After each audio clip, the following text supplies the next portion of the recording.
Oke, selamat malam Mbak Tri, Mas Faik, Mas Arjun, oke teman-teman yang ada di sini. Terima kasih atas kehadirannya. Pertemuan ketiga, nggak kerasa ya, udah cepat banget. Kalau kelas eksekutif itu cepat banget ya, tiba-tiba udah pertemuan tiga, empat, lima, enam, tujuh, mau wis selesai. Kalau teman-teman reguler panjang banget ya, tapi nggak apa-apa lah. Oke, udah selesai tugasnya. Kalau belum selesai nggak apa-apa.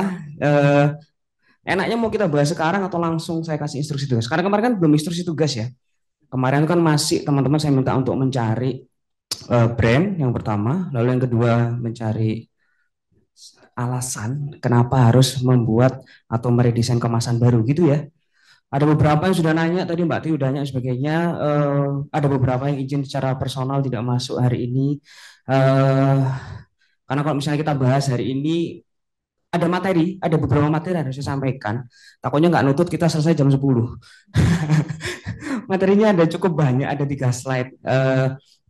Saya menawarkan. Jadi hari ini saya ngasih materi dulu, ya beberapa materi termasuk juga instruksi untuk tugas. Setelah itu saya kasih teman-teman link untuk ngumpulin tugasnya. Lalu nanti di link yang sudah saya share itu, nanti saya koreksi satu persatu. Atau yang baik Pak ini katanya belum nih. Yang bilang baik Pak katanya kurang garap. Atau teman-teman ya satu dua mau presentasi ke depan, lalu kita diskusi. Enaknya gimana? Karena kalau desain kemasan itu kan berarti material konsentrasi ya. Jadi udah konsentrasi terakhir nih. Jadi eh, praktis praktek aja. Kita ada dua tugas. Tugas pertama, lalu ada tugas kedua untuk tugas UAS.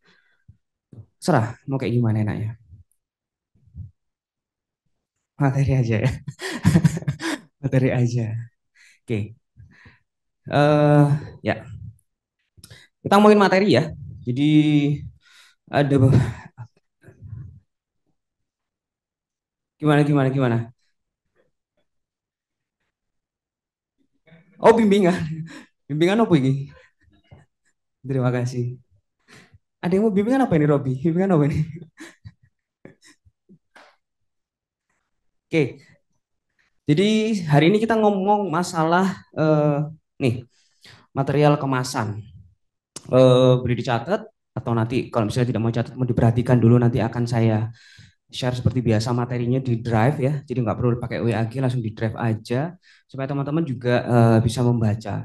Jadi awal mula kemasan itu muncul eh, menurut beberapa literasi itu muncul di 8.000 sebelum Masehi. Ya, kebutuhan untuk mengemas sebuah barang oleh manusia-manusia purba. Cuman kalau dulu kemasannya itu tidak ada yang di print. Ya, kemasan dulu tuh masih menggunakan kemasan eh, rumput, lalu ada kemasan kain, kulit pohon, daun, bahkan ada yang kerang. Nah, seiring peningkatan mobilitas membuat kebutuhan akan variasi kemasan itu juga muncul hingga saat ini. Nah, struktur kemasan itu mendukung umur penyimpanan sebuah produk sebenarnya. Ada beberapa hal yang perlu dipertimbangkan, terutama untuk pemilihan struktur material. Yang pertama, apa produk yang mau dikemas? Itu penting banget. Jangan sampai memilih material produk itu yang berbeda. Kalau kemarin sekilas saya lihat beberapa teman-teman itu bawa kemasan kebanyakan untuk kemasan makanan. Plastik, kemudian ada yang kertas, ya, walaupun ada yang headset kemarin ya, tapi tetap materialnya adalah material eh, kertas gitu. Lalu bagaimana produk itu akan dipindahkan itu juga penting tuh. Kalau produknya berat, kemasannya tipis, ya nggak cocok juga. Kalau kemasannya ringan, terus sorry barangnya yang dikemas itu ringan lalu kemasannya berat, juga nggak cocok juga. Nah, itu juga perlu dipertimbangkan. Lalu yang selanjutnya bagaimana dan di mana produk itu akan disimpan. Terus kita ngomongin yang paling gampang adalah sepatu deh. Ya, makanya kenapa kok sepatu itu kemasannya menggunakan kemasan kertas tidak plastik? Ya karena butuh sirkulasi udara tuh. Karena jamur dan sebagainya. Saya tuh orang desain, saya tuh orang kemasan. Saya nyimpan sepatu tuh ada beberapa yang menggunakan plastik. Dan sepatu saya tuh berjamur semua. Ini saya pakai ini berjamur. Saya merasa, waduh ini saya tidak menerapkan ilmu yang saya ajarkan ke teman-teman. Ini sepatu saya ini berjamur. Ya, jadi sepatu saya ini putih ini berjamur. Gak esok dihilangi. Terus karena dia sirkulasinya tidak baik, ya akhirnya lemnya ngelupas. Nah itu penting banget itu. Waduh, saya merasa Gimana ini? Ngajari arek-arek kemasan tapi aku gak menerapkan dalam biasa lah ya. Sudah tua tuh kadang ilmu yang diajarkan tuh lupa, wajar. Lalu yang keempat, jadi bagaimana produk itu perlu dilindungin kayak handphone ya, handphone lalu headset. Ada beberapa kemasan-kemasan headset itu yang menggunakan kemasan plastik melamin, jadi tebal banget supaya tidak apa tidak rusak, tidak hancur dan sebagainya. Lalu kemasan juga dipertimbangkan untuk dipajang tuh. Penting banget karena seperti yang seperti yang saya sampaikan di minggu lalu, kemasan itu menjadi pion utama untuk menjadi media promosi. Jadi ajang bagaimana orang itu tertarik dan memilih produk kita. Nah, itu penting tuh. Jangan sampai kemasannya tidak menarik sehingga orang tidak tertarik untuk membeli padahal produknya itu bagus, enak dan sebagainya. Nah, produk itu akan dijual juga jadi pertimbangan pemilihan material. Nah, yang nomor 7 ini yang penting nih. Siapa target audiensnya? Oke, itu penting banget. Selanjutnya masih ada nih pertimbangan pemilihan kemasan. eh Kompetisi kategorinya, jadi head to head dengan apa namanya kompetitornya. Jangan sampai harganya sama kayak kapal api sama kopi gajah kemarin saya tunjukkan. eh Udah sama itu desainnya, lalu beda kemasan sehingga harganya harus naik nutupin produksinya. Nah itu nggak nutut itu. Jadi harus pertimbangan juga. Nyambung ke nomor 9, nomor 10 juga nyambung, nomor 11 juga nyambung. Nah, ini adalah hal-hal yang perlu diperhatikan ketika teman-teman harus memilih material kemasan. Oke. Senang nyatet ya? Senang nyatet ya? Padahal tadi gak usah dicatat gak apa-apa. Tadi materinya saya kasih, tapi oke lah. Biar nggak lupa ya. Padahal sampai rumah dibaca lagi nggak? Dibuka dibaca. Kalau bimbingan gitu, teman-teman yang udah TA, bimbingan tuh dibaca lagi nggak materinya? Oke, good, good ya. Soalnya ada tuh beberapa kasus teman-teman ketika sudah TA, mungkin karena hetik ya, hetik bingung, lalu harus menjawab pertanyaan pemilihan material kemasan kenapa, lupa tuh sama catatannya. Gak pernah diajarin sama dosennya, wah kan ya opo kan. Padahal dosennya nggak materi angel, nemen ya. Tapi ya nggak apa-apa, namanya juga orang hetik itu kayak gimana sih ya. Kadang apa yang sudah diajarkan tuh tiba-tiba berubah. Oke, eh udah saya nyatetnya, jadi nunggu di saya. Lanjut aja ya. Oke, ini nanti kalian baca. Jadi spesifikasi fisik produk itu juga penting ya untuk memilih material kemasan. Ukurannya besar, sedang, kecil, bentuknya padat, cair, gas atau kombinasi ketiganya itu juga perlu dipertimbangkan. Sifatnya masif, sangki, granul, granul bubuk itu ya. eh, Berair atau krim itu juga perlu dipertimbangkan. Tebal, tipis dan sebagainya. Itu adalah proses pemilihan kemasan. Nah, yang nanti nyambung ke tugas kalian adalah ini. Ada beberapa struktur ragam dari sebuah kemasan. Yang pertama kita ngomongin kertas dan karton, ya. Ini biasanya digunakan untuk mengemas produk-produk yang ringan, ya, tidak memerlukan proteksi dari iklim yang terlalu ekstrim, ya, tidak memerlukan eh, ditekan kayak gimana tuh nggak bingung gitu. Maupun produk yang dalam transformasi nggak terlalu dipikirkan. Dan bisa langsung digunakan tuh cepat banget. Ada beberapa pemilihan materi dari kertas yang beredar di pasaran, terutama yang ada di Indonesia. Yang pertama adalah art paper, ya. Lalu ada chromo coat paper dan yang ketiga ada ivory paper. Nah, ini yang biasanya sering dipakai ketika harus eh, menggunakan material kemasan kertas atau karton dalam produksinya. Itu yang paling bawah itu contoh gambarnya adalah kemasan ivory paper. Nah, ini harus kalian gunakan nanti kalau kalian memilih kemasan kertas ketika ngerjain tugas. Tidak boleh menggunakan art paper. Ya, art paper itu ketika dilipat dia akan rusak. Dan itu belum ada solusinya kecuali dia dilaminasi. Nah, kalau dilaminasi jadinya tebel, desainnya jadi nggak karu-karuan. Sehingga saya sarankan menggunakan ivory paper kalau memang harus menggunakan kertas sebagai bahan untuk kemasan kalian. Cuman kelebihan art paper itu eh, dia mengkilap di kedua sisinya. Jadi kalau dilihat itu bagus. Cuman kalau kita lihat di pasaran sangat jarang sekali ada kemasan yang mengkilap di kedua sisinya. Buat apa? Biasanya yang mengkilap cuma di depan tok, yang di dalamnya ya sudahlah karena tidak di print atau tidak digunakan untuk promosi. Ya, cuman kalau misalnya tepat nih desainnya, tepat ngeprintnya, art paper itu kelihatan apa ya mahal karena mengkilap tadi.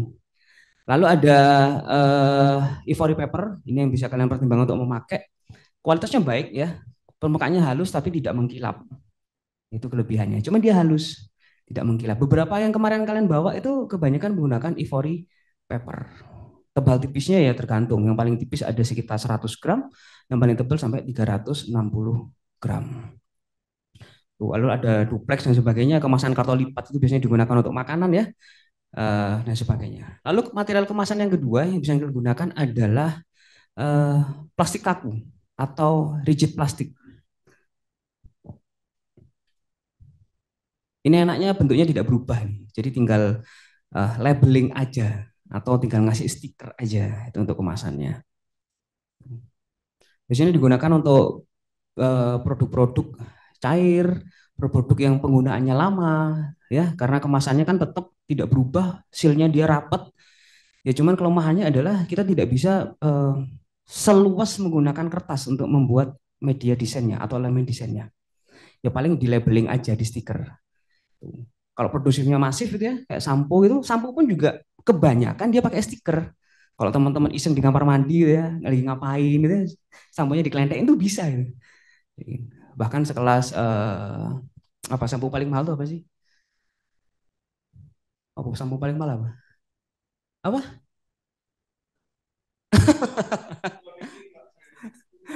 Backlink sampo mas, pelontok kape rambutnya. Itu peng bukan pelebat rambut tapi penghancur rambut tuh Backlink. Apa? Sampo paling mahal tuh apa? Resume, Pak. Triseme. Triseme itu di print atau di stiker mas? Stiker juga. Stiker juga. Stiker gitu. Jadi itu. Cuman akhirnya dia bisa apa itu? Masa penggunaannya bisa 6 bulan, setahun itu. Itu adalah kelebihan dari plastik. Gitu. Lalu yang selanjutnya ada ketiga adalah plastik fleksibel. Nah, ini untuk mengatasi tadi ketika dia harus di print ya biasanya untuk makanan nih ya. Eh, Menarik sekali untuk dipajang.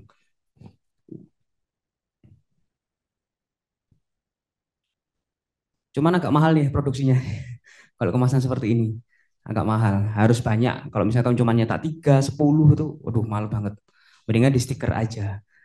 Tapi kalau nyetak 3 atau 10 terpaksa harus pakai plastik ya bisa kok di beberapa tempat itu, cuman ya mahal. Hitungannya per plastik. Lalu ada material kaleng, produk makanan atau produk pertukangan dan sebagainya. Tuh, ini pakai cetak offset atau apa? Grafis ya, cetaknya cetak grafis. Tuh. Lalu ada material yang kelima itu material gelas. Tuh, material gelas. Ini di stiker ya, pakai label gitu. Sama seperti yang tadi material plastik kaku. Enaknya kalau gelas adalah kita bisa langsung melihat dari produknya. Tuh. Kalau yang lainnya kan nggak bisa lihat tuh produknya seperti apa, karena di label tertutup sekali. Tapi kalau material kemasan dengan gelas, kita bisa melihat isi produknya seperti apa, sehingga lebih yakin. Dan biasanya produk-produk kemasan yang menggunakan gelas itu mahal, mahal ya, karena untuk menutupi biaya produksi dari kemasannya. Air mineral yang menggunakan gelas itu mahal, ya, mahal, lebih mahal daripada yang pakai plastik. Gitu. Lalu yang terakhir material kemasan itu ada yang menggunakan kayu. Ya biasanya untuk kemasan transport ya barang-barang yang memerlukan perlindungan lebih dari eh, hal yang sederhana karena kalau transport itu kan rawan benturan dan sebagainya sehingga pakai kayu itu penting. Tuh. Dan kayunya juga bukan kayu jati ya kayaknya kayu-kayu eh, ya kayu-kayu apa istilahnya ya, yang ringan kayu-kayu sekunder bukan yang primer itu.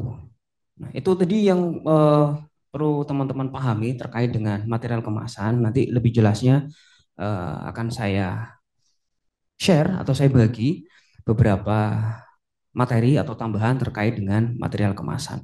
Nah, kemarin teman-teman kan sudah saya minta untuk memilih brand ya, memilih brand dan memilih alasan kenapa brand tersebut harus meredesain kemasan yang ada. Kemarin ada lima alasan kemasan itu harus diredesain. Dan mungkin saya yakin teman-teman akan memilih yang nomor tiga, edisi khusus. Ya, ya kayak gitu ya. Kebanyakan memilih edisi yang khusus karena itu lebih gampang. Karena ada banyak banget ya, ada kemasan untuk produk baru, lalu ada untuk perluasan produk, repositioning dan sebagainya. Karena teman-teman reguler kayak gitu, dari 40 anak yang memilih untuk memilih untuk meredesain kemasan karena memperingati hari atau seasonal tuh hampir 30-an. Yang sisanya nggak masuk, jadi nggak boleh tugas. Tuh. Eh, saya ingin cerita ini teman-teman terkait dengan proses produksi media desain. Jadi ini tidak berlaku hanya untuk kemasan saja, tapi berlaku untuk semua media desain yang harus kalian rancang, terutama ketika berhubungan dengan klien. Jadi ada beberapa tahapan, mungkin teman-teman yang sudah ikut mata kuliah saya sudah cukup sering mendengar, ada yang namanya ini. Tuh. Nih, ada tiga proses, ada proses praproduksi, ada proses produksi, dan ada proses pasca produksi. Jadi tiga ini adalah proses ketika teman-teman harus membuat sebuah desain. Ya, walaupun pada implementasinya ada poin-poin di praproduksi itu yang dilewatkan. Ada poin-poin di pasca produksi yang dilewatkan. Contohnya pembuatan thumbnail rough layout itu disingkat jadi satu langsung ya thumbnail dan layout jadi satu sehingga tidak ada alternatif. Sehingga ketika harus berhubungan dengan klien, revisinya berkali-kali. Ada banyak kali revisi. Lalu kalau produksi biasanya tidak dihandle sendiri, langsung ditaruh di percetakan dan sebagainya. Setelah selesai, proses pasca produksinya tidak ada pitching lagi dengan klien. Kekurangannya di mana, kelebihan di mana, tidak ada proses mencetak ulang dan sebagainya, koreksi warna dan sebagainya itu kadang terlewat. Nah ini saya ceritakan karena nanti ini harus kalian kerjakan, harus kalian lalui ketika nanti mengerjakan tugas membuat kemasan. Kita masuk ke tahap yang pertama, ya. Biasa disebut dengan tahap praproduksi. Tahap praproduksi itu melewati tiga proses. Ada pembuatan thumbnail, ada pembuatan rough layout, ada pembuatan final design. Ada yang sudah familiar dengan ketiga proses ini? Selain Robi sama Catherine, teman-teman yang lain? Thumbnail itu apa, Mas? Kalau boleh tahu, sharing cerita ya. Thumbnail, thumbnail secara umum aja. Silakan cerita. Thumbnail itu apa? Thumbnail itu sampul ya cover gitu, cover sampul yang menggambarkan ini produk apa sih gitu, tentang isinya apa, terus tentang apa gitu. Oke, jadi gambaran dari sebuah produk. Ya. Oke. Yang lainnya mungkin teman-teman yang online juga mau mau bantu menjawab thumbnail itu apa sih? Eh, saya jawab ya, Pak. Boleh, boleh silakan. Menurut saya thumbnail tuh kayak planningnya gitu loh. Misalkan mau bikin desain A gitu. Tapi tuh di thumbnailnya tuh ada beberapa sebelum dijadiin desain itu. Jadi kayak beberapa choice dari si desain itu gitu. Tapi kayak kecil-kecil gitu. Rough. Sebelum roughnya gitu. Seberapa kecil, Mbak Tri? Ya tergantung sih Pak kayaknya. Kecil banget kan nggak kelihatan. Yang lainnya mungkin teman-teman yang di sini ada yang mau menjawab? Apa sih thumbnail itu? Saya izin jawab, Pak. Oke, silakan, silakan, Mas Faid. Menurut saya sih thumbnail itu ibaratnya sebagai sampel sih, Pak. Jadi gambaran sederhana buat hasil keseluruhan. Oke, gambaran sederhana untuk hasil keseluruhan. Oke, sip. Yang lainnya? Satu lagi, yang offline? Ya, silakan, Mas.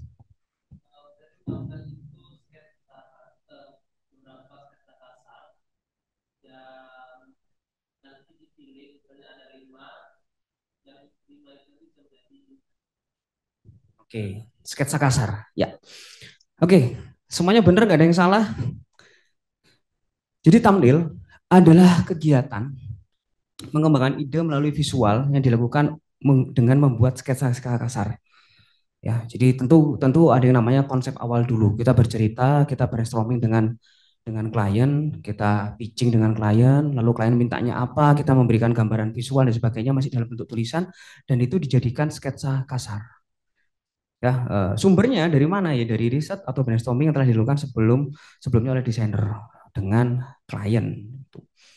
Thumbnail merupakan cerminan ide sederhana yang diharapkan dapat membantu desainer untuk mendapatkan hasil akhir yang menarik atau bisa diterima untuk jadi hasil akhir. Itu gambarannya. Jadi thumbnail itu hubungannya dengan sketsa kasar. Kita mau bikin apa sih? Oh, kemasan. Kayak gimana bentuk kemasannya? Nah, itu kita bikin sketsanya. Sketsa awalnya itu disebut dengan thumbnail. Rancangan thumbnail mempunyai tujuan. Yang pertama, secara konten tentunya dapat mencerminkan ide atau gagasan. Jadi layoutnya nanti kayak gini, elemennya apa saja yang ada di visualnya dan sebagainya itu thumbnail. Secara konsep, menuliskan gagasan yang akan dibuat. Oke, jadi contohnya seperti ini. Kalau kalian ingin membuat sebuah kemasan, tampilan awalnya, kita ngambil kemasan ya, ya dipikirkan tuh elemen awal yang ada di kemasan apa aja. Kalian coba perhatikan gambar yang ada di depan. Ini kemasan dari Indomie, ya Indomie. Kalau kalian perhatikan di depannya ada mangkok, ya. Elemen visual yang pertama ada mangkok. Jadi dari 6 thumbnail itu ada mangkoknya semua. Lalu ada sumpit, ada visual yang lainnya, ada ilustrasi karena ini edisi Nusantara, ada rumahnya, sebagainya. Ini foto, ini ilustrasi dan sebagainya. Itu ada semua. Itu adalah gambaran awal dari thumbnail. Jadi sketsa kasar. Sebanyak mungkin kalau kalian membuat thumbnail. Jangan cuma satu, karena kalau satu bukan thumbnail.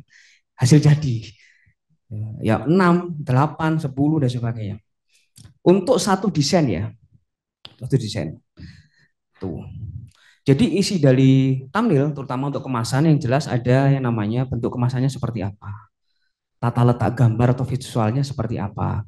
Tata letak teksnya, ya tipografinya, berarti ada merek, nama produk, varian produk, informasi lainnya kayak kemarin ada SNI, halal, 3R dan sebagainya itu ada semua. Posisinya di mana? Dalam sketsa kasar membuat thumbnail. Sampai sini ditanyakan dulu nggak terkait dengan thumbnail? Jadi kalau misalnya nanti teman-teman tugasnya saya minta untuk bikin 2 kemasan, thumbnail harus dibuat berapa? Yuk.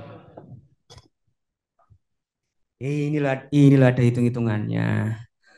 12 meter. Makanya masuk di kafe ya, karena ngitungnya salah. Tuh ya, jadi nanti kalau misalnya teman-teman saya minta untuk bikin 2 kemasan melalui proses pengerjaan media desain, berarti ada 12 thumbnail. Itu untuk 2 kemasan. Bayangkan nanti kalau kalian TA, nah, kalian anak branding, bikin satu logo, ya, implementasinya ke berapa media? 7 misalnya. Nah, tinggal dikali aja berapa tuh thumbnail. Ya semuanya sama beratnya sih. Kalau kita ngomongin desain, waduh berat ya bikin thumbnail 7 kali 6 udah kelihatan mata berapa ya. Tapi teman-teman ilustrasi juga sama. Teman-teman ilustrasi juga gitu juga. Mereka harus bikin sinopsis. Sinopsis nanti harus bikin berapa halaman tuh sinopsisnya. Misalnya ada 16 halaman. Ya 16 halaman dikali 6. Media rekam sama aja. Harus bikin 7 foto. Ya 7 foto dikali 6 podo ae. Kan ini proses desain. Thumbnailnya harus sama. Tidak ada patokan harus 6 sih. Cuman alangkah baiknya itu semakin banyak. Terus, jadi kalau misalnya semakin banyak semakin enak kita untuk memilih. Jadi ini ya diingat-ingat ya yang harus ada di thumbnail, bentuk kemasannya seperti apa itu berdasarkan dengan material kemasan yang harus kalian pilih. Lalu tata letak gambar. Kalau kemarin seingat saya itu visual ada beberapa ya. Ada nama, ada logo, lalu ada apa lagi? Foto produk. Lalu mungkin kalau kita ngomongin visual itu ada warna, lalu ada super grafis, lalu juga ada ilustrasi. Nah, itu harus dipertimbangkan. Kalau kita ngomongin tipografi atau kita ngomongin teks, ada merek, ada nama produk, ada varian produk dan informasi lainnya. Oke. Itu tadi thumbnail. Jadi sketsa kasar, gambaran awal dari kemasan kita nanti mau seperti apa. Masuk ke tahap kedua setelah thumbnail. Ada yang namanya rough layout. Ya. Ini adalah satu tahap di atas thumbnail. Jadi perbaikan atau peningkatan dari thumbnail. Atau juga bisa eh, merupakan perpaduan atau kombinasi antara dua atau lebih dari tiga thumbnail yang sudah dibuat sebelumnya. Jadi kombinasi itu. Misalnya yang pertama thumbnail satu menggunakan ilustrasi rumah gadang. Yang tampil kedua tetap padang tapi tidak menggunakan rumah padang, menggunakan selendang atau kain padang. Enggak cocok nih digabungin jadi satu. Sudah ada rumah padang, ada selendang padangnya. Nah, itu bisa. Itu adalah proses pembuatan rough layout. Tujuannya adalah memaksa kalian sebagai seorang desainer untuk memilih beberapa ide dari thumbnail yang sudah ada. Supaya tidak, karena kalau orang seperti kita ya, orang seni ya, cepat banget nih berubah di kepala ide. Apalagi kita berhubungan dengan klien. Nah, proses thumbnail sama rough layout itu harus di-ACC-kan dengan klien. Harus dapatkan approval. Karena kalau tidak dapatkan approval, ya akan berubah terus itu desainnya. Sudah bayarannya Kak Sapiro, desainnya berubah terus. Wah, itu menyebalkan sekali. Jadi harus ada proses ACC. Ya, selain untuk memaksa kalian untuk memilih beberapa ide supaya tidak loncat-loncat dan terlalu liar, eh, supaya juga bisa lebih terukur, lebih mudah untuk dimengerti, dipelajari, atau mungkin kalau nanti dirubah juga tidak terlalu susah. Sebetulnya, rough layout merupakan bentuk pra-final design yang bisa jadi bahan pertimbangan sebelum memasuki tahapan terakhir, bahkan sebelum memasuki tahap produksi. Jelas ya, bentuk rough layout itu harus lebih detail, lengkap dibandingkan dengan thumbnail. Jadi kalau misalnya nanti di thumbnail itu hanya ada kotak lalu ada tulisan teksnya, kalau udah masuk rough layout diperjelas lagi nih tulisannya. Sudah mulai ada tulisan-tulisannya. Kalau tadi cuma kotak-kotak saja, oh ini tadi tempatnya untuk menulis variannya. Oh tadi ini tempat untuk menulis mereknya. Oh tadi gambarnya cuma seperti ini aja dan sebagainya. Sekarang kalau udah masuk rough layout dia sudah jelas. Sudah ada tulisannya jenis variannya apa, bulgogi, lalu ada Asian fish-nya dan sebagainya dan sebagainya. Ini harus sudah ada semua ini. Ini tahap rough layout. Diambil dari mana? Dari 6 thumbnail yang sudah ada di awal tadi. Apakah boleh keluar dari 6 thumbnail itu tadi? Secara profesional tidak boleh. Jadi sudah harus sesuai dengan thumbnail yang kalian rancang. Oke, sampai sini ada pertanyaan dulu. Jadi tadi kalau misalnya dua produk ada 12 thumbnail mengerucut menjadi 6 rough layout. Silakan, ada yang mau ditanyakan dulu? Thumbnail apakah harus ini ya Pak, gambar manual? Harus gambar manual atau tidak? Itu tergantung dari teman-teman sih. Biasanya manual ya, kebanyakan manual. Tetapi sekarang dengan berkembangnya teknologi, semua orang sudah bisa mengakses atau mendapatkan tablet, ya dengan digital pun tidak apa-apa. Gitu. Enaknya manual adalah dalam bentuk kertas bisa di-ACC. Kalau digital itu gimana ngasih-nya? Apakah si kliennya harus tanda tangan atau approval-nya seperti apa? Lebih ke legitimasi approval-nya aja sih Mas. Tapi kalau misalnya mau digital juga nggak apa-apa. Karena kalau digital, misalnya menggunakan apa Procreate gitu ya, itu enak tuh. Kalau nggak punya Procreate, masuk pakai Corel, buka AIC, wah, wangil banget Mas. Lambat banget. Tapi nggak masalah sih mau digital mau manual bebas. Cuman kalau saya prefernya lebih suka manual tuh. Manual lebih enak, sketsanya lebih cepet. Ya, ya mungkin ya nggak tahu sih kebiasaan aja. Kalau teman-teman suka digital juga nggak apa-apa. Gitu. Oke, yang lainnya? Pak, Ya silakan. buat yang rough ini berarti belum ada warna. Belum ada, hanya ditulis aja warnanya. Ya detail-detailnya ditulis aja. Cuman ketika proses pengerjaan kemasan Indomie ini, si kliennya tidak minta detail warnanya aja, hanya minta layout dan juga ilustrasinya seperti apa, visualnya seperti apa. Apakah ini nanti foto, apakah ini nanti ilustrasi, itu aja sih sebenarnya. Dan itu dilakukan secara presentasi. Jadi menjelaskan, Bapak Ibu pemilik saham Indomie, untuk kemasan Indomie seri Pit Bulgogi ini, saya menggunakan dua alternatif untuk visualnya. Ada visual foto, menunjukkan nanti bentuk mie yang sudah jadi, di foto menggunakan genre food and beverage, lalu menggunakan elemen ilustrasi di belakangnya, mulai gitu aja presentasinya. Dan kliennya oke. Dari dua ini kita sisi yang mana kita pilih. Kasih kami waktu seminggu untuk memilih mana yang kira-kira cocok dibuat kemasannya. Gitu. Ya, jadi ada detail gambar, detail teks, merek, nama produk, sudah ada kata-kata detailnya, ya, keterangan font dan warna. Cuman ketika presentasi ini tidak menunjukkan keterangan font dan warnanya, karena percuma juga, orangnya juga nggak butuh. Aku nggak ngerti mas, font ini apa jenenge nggak ngerti ya. Karena font yang dibuat untuk Indomie itu vernacular typography. Jadi font yang digunakan untuk kebutuhan Indomie saja. Nggak ada tuh nama fontnya. Ya fontnya font Indomie gitu. Keterangan ukuran dan keterangan materialnya. Materialnya tadi menggunakan material plastik yang lentur. Ya silakan mas, mau nanya.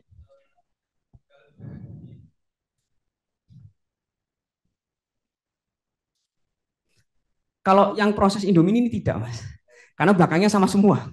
Karena belakangnya cuma tulisan toh, sama ilustrasi bagaimana memasak Indomie aja. Bisa jadi seperti itu. Tapi biasanya supaya mempermudah tuh yang biasanya menjadi concern adalah bagian tampilan depannya aja. Karena ini kemasannya nanti nyambung ke tugasnya ya. Jadi ada yang membuat namanya jaring-jaring kemasan. Ketika bikin Indomie ini tidak butuh jaring-jaring kemasan, Mas. Karena produksinya masif ya, mass produksif, jadi tidak perlu jaring-jaring kemasan, hanya concern di visualnya aja. Gitu. Yuk silakan, ada pertanyaan? Ya, Mas.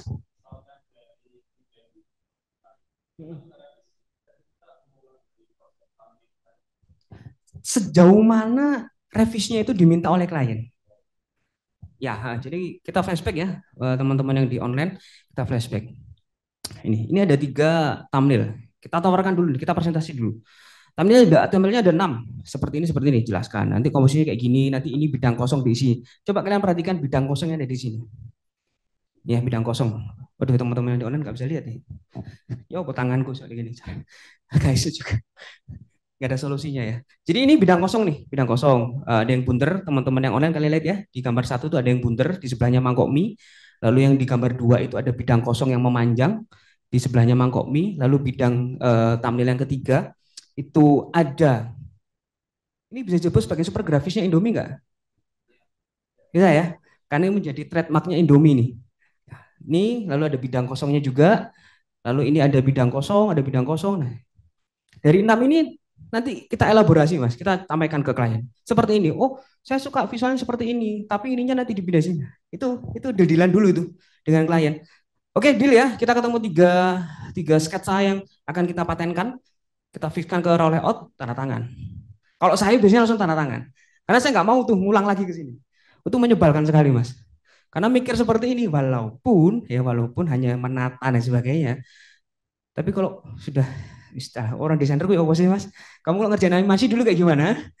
Mut-mutan ya. Kadang yo lek kain berusaha untuk mengumpulkan tenaga untuk mengerjakan, tapi kalau sudah enggak, yo gak iso. Mau dipaksa seperti apapun nggak bisa. Ate rokokan telu langsung ini gak iso mas. Ngombe kopi, ngombe teh langsung ini nggak, tetap nggak bisa. Mau disogok Indomie berapapun kalau lagi nggak mood juga nggak bisa. Dan itu kelemahannya belum pernah terpecahkan bagi seorang desainer. Desainer ya, saya nggak tahu kalau kamu dulu ngajarin animasi opo, pasti kayak gitu. Kata kalau Adi mungkin terpaksa ya karena harus ngajar ya. Engkau ayo nggak desain aku sih males kan nggak mungkin dia. Kan kalau ngajar kan harus ya sama seperti saya kalau harus memotret gitu tiba-tiba saya nggak mood, masuk kelasnya kelasnya ganti minggu depan ya nggak mungkin. Tapi kalau berhubungan dengan klien ya kayak seperti itu, kita harus tanda tangan tuh tamu di atas putih. Nah itu juga menjawab kenapa saya selalu menggunakan sketsa, menggunakan manual. Gak pernah digital, walaupun digital itu juga mempermudah. Paperless enak, gak usah utung-utung seperti ini. Enak paper tanda tangan, seret. Tuh. Jadi saya lebih suka digital, lebih otentik. Tuh, dari langkah ini, masuk tuh ke raw layout dipilih. Nah, ini udah mulai detail nih. Oh itu nanti pakai foto. Oh kalau foto saya nggak mungkin nih ke Padang hanya untuk motret Indomie, kak nutup biaya produksi ini. Misalnya contoh aja ya, untuk membuat desain ini dapat duit 5 juta, harus ke Padang 5 juta PP ante. Nanti kecuali pas udah motor dewe. Numpak pesawat yo 5 juta motor habis nggak dapat apa-apa. Oh kita coba tawarkan ilustrasi kayak gimana. Oh ilustrasi kurang sebagainya. Nanti ada banyak pertimbangan. Nah di raw layout itu ini yang harus ada detail. Sudah ada kata-kata detailnya. Detail gambar, detail teks. Detail teks berarti ada merek, nama produk, varian, informasi lainnya. Nah informasi lainnya itu masuk di halaman belakangnya mas. Dan itu nggak perlu saya desain kan, tidak perlu didesain toh, semuanya sudah pasti seperti itu. Masuk kata-katanya mau saya ganti, masukkan minus juga nggak perlu kan. masa air dulu ya, itu sudah umum gitu loh, sudah ada patternnya, keterangan ukuran dan sebagainya. Lalu tahap terakhir setelah masuk ke proses rough layout, masuk ke final design. Sorry, typo ya. Final design merupakan sebuah master plan atau blueprint dari produk akhir. Walaupun dia master plan, tetapi masih mungkin adanya perubahan jika kliennya rese. Kliennya rese ada perubahan. Ya, jadi kalau kliennya tuh nakal itu, aduh pengen berubah, ya itu masih bisa. Ya, makanya biasanya kalau sudah masuk rough layout, harus masuk 50% dana ke rekening kalian. Harus itu. Oh, udah rough layout nih, Pak. Nah, ya Rob ya gitu ya. Dia harus di DP sih, ini gak di DP. Waduh, muter gak karu-karuan nih. Besok balik nang thumbnail lagi, bisa balik ke bahkan ke awal lagi. Mas warnanya nggak cocok, waduh. Mas tipografinya nggak cocok, waduh mati. Jadi seperti itu. Walaupun mas bisa berubah, terutama untuk proses produksi. Misalnya sudah selesai, mas nanti ketika di print ukurannya seperti ini kok gambarnya kepotong ya, itu masih logis tuh, masih bisa. Oh ya nanti komposisinya kita rubah dan sebagainya. Tapi perubahannya bersifat minor, tidak kembali ke basic memilih warna, memilih tipografi, bahkan memilih ilustrasi. Enggak seperti itu enggak boleh. Dan kalian harus berani menolak klien seperti itu jahat ya, jahat. Nih. Nah, untuk kemasan itu ada dua final design. Ya, yang pertama menggunakan jaring-jaring, yang kedua menggunakan mock-up atau stiker atau label. Nah, kalau jaring-jaring biasanya kemasan cetak berbahan kertas, karton, kain maupun plastik. Kalau kemasan menggunakan stiker itu biasanya kemasan yang kayak plastik, gelas kaca, kaleng logam atau kayu. Nah, kayak gini nih. Ini jaring-jaring untuk kemasan yang berbahan cetak. Ini harus dipikirin nih, harus dipikirin. Dan ketika kalian bikin jaring-jaring, nih bidang ya, bidang yang nanti akan menempelkan sisi-sisi dari kemasan itu tidak boleh di outline. Ya, teman-teman yang di online itu kan ada tuh yang bagian bawah yang tidak berwarna. Bidang yang tidak diwarna itu nanti dilipat dan tidak boleh di outline. Alasan apapun. Ya, karena kalau sudah namanya juga manusia ya, kalau udah dicetak ada outline-nya dilempit lalu outline-nya kelihatan itu jelek banget. Jadi tidak boleh di outline. Tuh. Nih, nggak boleh di outline.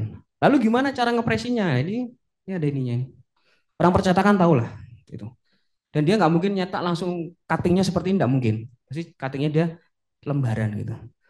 Nah ini dipotong sendiri secara manual. Itu untuk kemasan yang menggunakan jaring-jaring. Nah yang paling selanjutnya adalah kemasan menggunakan labeling atau di print. Tuh. Saya tidak menunjukkan final desainnya Indomie tadi ya teman-teman. Karena ada hak cipta dari Indomie, jadi nggak boleh saya tunjukkan. Jadi sampai diproses thumbnail sama rafiolnya saja. Ini adalah contoh kedua kemasan yang menggunakan labeling atau stiker. Jadi gini, bikin final desainnya. Itu nanti kalian kerjakan. Jadi mulai dari awal memilih brand dulu, lalu memilih alasannya seperti apa, harus diredesain. Setelah itu bikin konsepnya, pemilihan elemen estetis visual, pemilihan segmentasi target positioning. Setelah itu masuk ke proses praproduksi. Bikin thumbnail, bikin rough layout sampai akhirnya final design. Kira-kira untuk ini kan udah dapat brand semua ya, teman-teman yang di online juga udah dapat brand. Untuk mengerjakan sampai jadi butuh berapa minggu? Saya tawarkan aja. Ini kan teman-teman yang di online kan mesti sudah memilih brand ya, sudah memilih kemasannya seperti apa, sudah memilih alasan kenapa harus redesign dari 5 hal kemarin. Nah ini udah saya jelasin nih proses pengerjaan produksinya. Kira-kira bisa selesai dalam berapa minggu atau berapa pertemuan? Saatnya tae. Wes, saya kembalikan ke teman-teman. Mau berapa minggu? Pak, Ya, berarti yang udah dibikin tuh nantinya dibikin desain kemasannya gitu kan? iya, redesign Tapi kemasan. iya, tapi kalau misalkan itu kayak yang ternyata yang saya bikin itu kemasannya kayak yang plastik gitu, yang kayak nggak mungkin kan kayak buat apa ngeproduksi yang kayak tadi itu Benar. gimana ya? Makanya harus bijaksana dalam memilih material kemasan. Oh, bisa jadi kamu bikin edisi khusus ada edisi khusus lagi. Saya tuh menghindari edisi khusus ya, karena teman-teman reguler dari 40 tadi 30 milih edisi khusus. Saya sampai ini ya, ini teman-teman regulernya saya coretin semua ini. Saya coretin semua. Saya silangin semua, cari yang lain gitu. Kenapa edisi khusus semua? Nah, misalnya tidak edisi khusus ya, memilih perluasan produk atau ada produk baru. Misalnya awalnya membuat minuman pouch gitu ya, Mbak Tri Damayanti bikin pouch. Kalau misalnya harus meredesain kan harus bikin kemasan dan itu satuan mahal. Misalnya kemasannya tidak menggunakan kemasan pouch atau kemasan yang lainnya, itu harus dipertimbangkan dengan baik. Atau ganti produk yang sekiranya dia tidak menggunakan kemasan plastik. Makanya tadi di awal saya sudah mikir nih, kayaknya teman-teman nggak perlu presentasi dulu deh. Nanti tugasnya dimasukkan ke Drive. Nanti saya cek tuh di Drive, saya kasih catatan per mahasiswa. Nah, pertanyaannya setelah tahu proses produksi tadi ada pra itu ada 3 tahap. Nanti juga ada proses yang kedua adalah proses produksi. Ini nggak perlu saya jelaskan karena teman-teman nggak mungkin nyetak sendiri ya. Pasti ditaruh di maestro, taruh di tempat percetakan dan sebagainya. Termasuk juga tahap ketiga, tahap pasca produksi tidak perlu pitching dengan klien karena saya bukan klien kalian. Ya, saya cuma hanya mengasih sih. Nah, butuh berapa lama itu ngerjainnya? Butuh berapa lama? Seminggu, 2 minggu? Cuman jangan lama-lama. Terserah. Kita kesepakatan aja. Oh, kalau Robi 3 hari jadi. Robi. Jangan tanya Robi. Robi udah biasa. Jadi salah kamu nanya Robi. Robi cepet 3 hari jadi Pak. Jangan 3 hari besok pun jadi. Tinggal nyetak aja. Terserah teman-teman yang di online mau. Saya nggak tahu ya. Mbak Tri domisilinya di mana? Saya di Bali. Di Bali. Mas Arham di mana domisilinya? Surabaya. Surabaya. Mas Nasrul? Bogor, Pak. Bogor. Saya nggak tahu apakah saya nggak tahu seberapa cepat tempat cetak di sana. Ya kita kesepakatan aja. Agak Di jauh sih, Surabaya. Pak, soalnya di kabupatennya gitu. Ya monggo, silakan aja. Kita sepakatan deh. Seminggu, 2 minggu. Berarti kalau seminggu berprogres, nanti saya kirim drive-nya.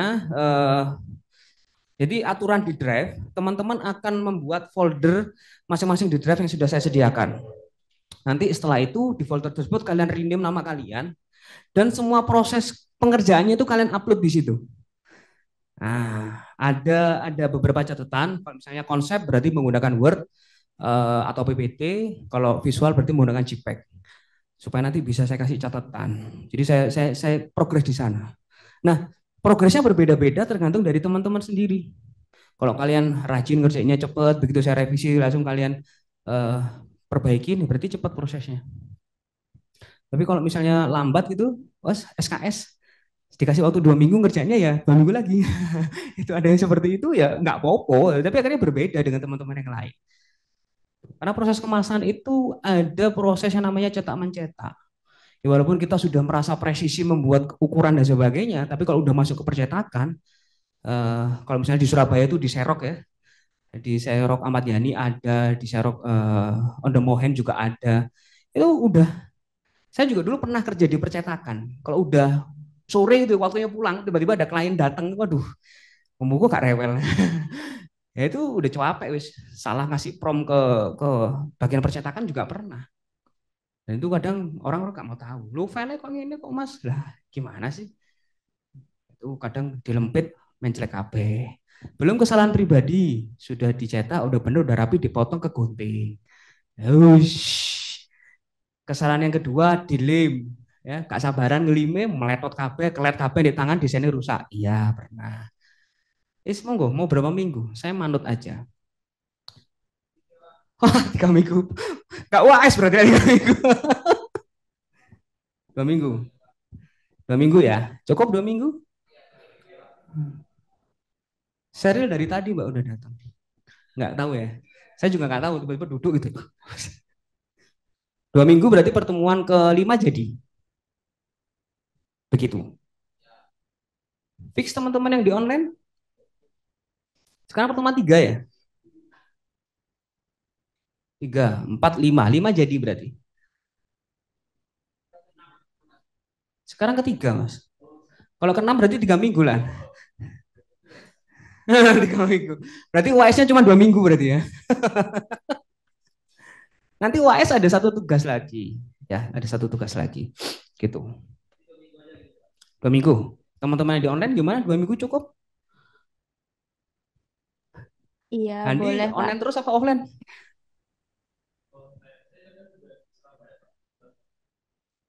Oke, ya. Enak di Surabaya nggak terlalu jauh ya. Yang di Bogor sama di Bali nih, yo.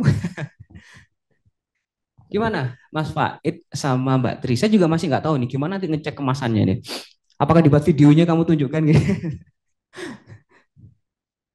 Kalau Iya, dikirim berarti butuh waktu juga untuk ngirim ya. iya sih, Pak. Ini sambil sambil lalu aja ya, sambil lalu kita pikirin nanti kayak gimana, apakah harus dikirim atau cukup divideokan atau difoto, fotonya dimasukkan ke drive dari beberapa sisi supaya saya bisa mengamati kemasannya kayak gimana. Nah, iya Pak, saya ada concern di situ Pak. Saya kan nggak bisa hadir ke Malangnya, Mm-mm, walaupun di Surabaya sih. Cuman ya mm-mm. karena iya nggak bisa aja apa jarak. Atau kita ke Surabaya aja. Nah itu solusinya gimana sih Pak? Nah itu sama seperti Faid dan juga Mbak Tri kan, apakah nanti dia divideokan, kemasan udah jadi divideokan, jadi dilihatkan beberapa sisi atau difoto dari beberapa sisi supaya saya bisa ngecek tuh kemasannya kayak gimana. Cuman akhirnya ya ya mungkin ada perubahan saturasi warna dan sebagainya itu ada. Tapi nanti semaksimal mungkin teman-teman nanti memvideokan dan memfotonya juga yang maksimal juga gitu supaya enak. Gitu, Mas Arham. Sementara seperti itu solusinya ya. Karena kalau kita kuliah di kafe nggak praktek tuh nggak enak ya. Kecuali teori ya. Kalau teori nggak apa-apa, ngoceh ngewes itu nggak apa-apa. Tapi kalau udah masuk konsentrasi harus praktek. Nah, nanti bisa lah teknisnya seperti itu. Silakan, ada pertanyaan lagi sebelum Eh, masuk ke ya silakan Mbak Tri. kalau misalkan saya misalkan bikin kemasan yang di luar kertas gitu ya, Pak. Tapi kan Benar. nggak mungkin diproduksi gitu kan. Terus Mm-mm. tapi saya kayak DIY gitu, apakah bisa? Bisa aja. Boleh. Berarti kamu nanti masuk yang ini Mbak. Jadi tidak membuat jaring-jaring kan? Kalau yang kemasan yang kertas kan harus bikin jaring-jaring untuk proses final desainnya. Nah, nanti ketika kamu bikin DIY, entah itu kemasan dari kaca, dari plastik, atau dari kayu, kan kamu akhirnya kemasannya harus labeling. Kecuali kalau kamu Hmm. grafir ya. Kalau kamu grafir beda lagi. Dan saran saya kalau memang kamu kemasannya tidak menggunakan kemasan kertas ya, untuk tahap final desainnya menggunakan seperti ini. Jadi dia labeling, namanya label, menempelkan gitu. Walaupun nanti nggak tahu kamu nyetak di stiker atau kamu lukis, pokoknya nanti di tahapan praproduksi yang final design harus ada seperti ini. Makanya saya kasih dua alternatif, apakah dia menjadi kemasan jaring-jaring, jadi khusus untuk kertas, atau kemasan labeling khusus di luar kertas. Kalau kamu tadi merasa mau bikin DIY, ya seperti ini nanti Oh, Pak final berarti design. nggak apa nggak masalah ya kalau misalnya jadi kontainer kita ibaratkan kontainernya sudah ada ya Pak. Entah itu bentuk botol atau bentuk tin wool atau lainnya, tapi kita mainnya labeling gitu kayak. Boleh, boleh Mas. Apa? Boleh, nggak ada masalah. Proses labelingnya juga kan proses pembuatan sampai akhirnya ke labeling itu kan harus melalui proses yang sama. Ada proses thumbnailnya juga, ada proses rough layoutnya juga, dan juga ada proses final design. Cuman bedanya kalau final design dari labeling ya seperti ini, gitu. Jadi itu kan basicnya sudah ada pakai cup ya atau gelas plastik. Tinggal nanti di stiker atau di apalah istilahnya tetap ada proses final desainnya, gitu. Oke, baik Pak. Oke, yang lainnya? Iya, kaleng juga sama, Robi. Kaleng itu juga sama. Gitu. Ayo, ada pertanyaan? Silakan Adi. Pakai mic ya? Pakai mic ya? Cek, cek. Ya, terima kasih. Kalau misalkan kita bicara tadi ada praproduksi, ada produksi dan pasca produksi, Pak ya. Benar. Nah, itu praproduksi kan jelas kegiatan yang sebelum dilakukan sebelum produksi. Produksi adalah kegiatan ketika kita memproduksi, misalnya mencetak gitu kan, Pak. Terus yang dilakukan waktu pasca produksi. Nah, itu apa aja, Pak? Misalkan produk yang sudah kita print tadi, itu apa sudah masuk finalnya yang nanti akan diterima oleh konsumen Atau nanti pasca produksi itu ada step-step lagi yang harus ditempuh gitu. Oke, saya coba jawab ya. Sepengetahuan saya, kalau sudah masuk ke mass produksi, produksi massal, di pasca produksi itu pertama ada proses seleksinya, Mas. Seleksi cacat produksi atau tidak dan sebagainya, miring atau tidak, warnanya turun atau tidak. Karena kalau kita bikin kemasan kaleng, misalnya bikin 1.000 gitu ya untuk Coca-Cola, saya yakin 1 sampai 2% ada cacat produksinya. Entah itu miring, entah itu double atau apa, itu pasti ada. Dan itu proses pasca produksi. Dan ketika langsung ketika produksi itu tidak langsung 1.000, Mas. Biasanya 10, 100, lalu kita pitching dengan klien lagi. Ini hasil desainmu seperti ini, gimana? Oh, udah oke nih. Oke, langsung ngomong ke bagian produksi, kita cetak massal. Massal, banyak nanti ada seleksi lagi tuh. Kemasannya misalnya kayak Indomie tadi, kemasannya ada yang sesuai atau tidak, ada yang enggak, potongannya kayak gimana. Karena ketika masuk proses pasca produksi manusia juga masuk. Enggak hanya full mesin, Mas. Biasanya seperti itu.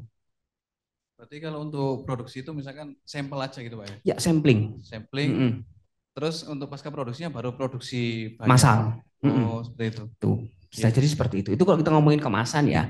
Tapi kalau kita ngomongin desain-desain yang lain kayak poster, kayak film, itu pasca produksinya ya ketika dia distribusikan, Mas. Jadi ketika sudah produksi, sudah masuk proses cetak ya. Kita ngomongin film deh ya. Kalau praproduksinya kan bikin sinopsis, setelah sinopsis bikin storyline, storyboard, sudah jadi diberikan ke talentnya, lalu di reading ya. Proses produksinya adalah syutingnya tadi, syuting dan lain sebagainya. Lalu setelah syuting di editing, lalu jadi film. Nah pasca produksinya adalah penayangannya, Mas. Entah itu ditayangkan secara massal di bioskop, entah itu ditaruh di YouTube, diputer, entah itu taruh di Instagram. Itu kalau pasca produksi di media rekam. Kalau ilustrasi pasca produknya setelah dicetak dia mau ditaruh di mana tuh ilustrasinya? Ketika dalam bentuk buku, ya berarti harus dia ditaruh di mana? Di perpustakaan kah? Di Gramedia kah? Atau di mana? Kalau bentuknya file digital, apakah ditaruh di webtoon kah? Atau di mana? Nah, itu pasca produksi untuk ilustrasi. Tuh. Jadi untuk revisi itu masuk pasca produksi Pak ya? Untuk produknya aja. Iya, produknya. Ya, bukan desainnya ya. Iya. Kalau desainnya masuk ke ini tadi, Mas. Tahapan pertama yang di sini. Nah, maksudnya kalau misalkan nanti ketika sampling tadi Pak ya, oh ternyata ada penurunan warna, ternyata ada istilahnya dari bahan ini beda gitu ya. Terus kan harus akhirnya ada revisi lah. Revisi itu masuk pasca produksi tadi. Iya, tapi revisinya tidak berhubungan dengan desain ya. Iya. Dengan bahan materialnya ya. Masuk ke pasca. Pengaplikasiannya. Pengaplikasiannya. Jadi revisi itu bisa banyak, Mas. Ada di tahapan praproduksi itu bisa ada revisi. Di tahapan produksi pun juga bisa ada revisi, di tahapan pasca produksi juga bisa ada revisi. Kalau di tahapan pasca produksi, revisinya mungkin ketika kesalahan pemilihan bahan, kesalahan pencetakan, pemotongan dan sebagainya itu udah di luar ranah kita sebagai seorang desainer. Kalau untuk kemasan ya, kemasan. Kalau misalnya poster nih udah dicetak nih ya di ukuran A3, pasca produksinya kan ditempel nih. Yang nempel salah, kebalik. Masa salah kita? Kan enggak. Masa ya kita yang harus membalikin. Ya, kalau misalnya kita nyetak 500 poster, kita nempel di 500 titik, ada 2 yang salah atau kebalik atau yang ketumpuk dengan poster yang lain, kan sudah bukan di ranah kita sebenarnya. Ya kalau kita sedang tahu ya kita bantu memperbaiki. Gitu, kurang lebihnya kayak gitu, Mas. Ya, terima kasih, Pak. Oke, silakan. Yang lainnya?